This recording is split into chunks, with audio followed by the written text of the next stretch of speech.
Je vous présente la villa cubique, appelée Villa Pasteur, du nom d'une viticultrice de Saillons, et qu'il a fait construire entre 1934 et 1935. L'auteur de cette construction est Alberto Sartoris, l'un des plus célèbres architectes de son temps, avec Le Corbusier. Il était adepte d'une architecture résolument moderne dans un milieu rural.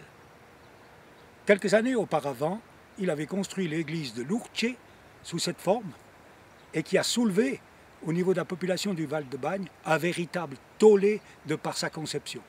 Mais ici à Saillons, apparemment, cette villa a été mise sans aucun problème, si ce n'est peut-être que le conseil communal a un peu tardé pour amener l'eau potable dans cette bâtisse. Aujourd'hui, elle est là et de nombreux visiteurs viennent pour encore l'admirer aujourd'hui. Vous avez la grande chance de vous trouver à quelques mètres du lieu où le grand peintre Gustave Courbet a peint le glacier, un tableau qui se trouve aujourd'hui dans les mains d'un richissime collectionneur franco-américain. Que faisait Courbet à Saillons, vous allez me dire? Eh bien, Courbet, ayant participé, ou en tout cas ayant été soupçonné d'avoir été l'instigateur du renversement de la colonne Vendôme à Paris lors de la Révolution, a dû s'exiler. Dans son exil, Courbet s'installa ici, dans la région des Moulins de Saillons, en 1873.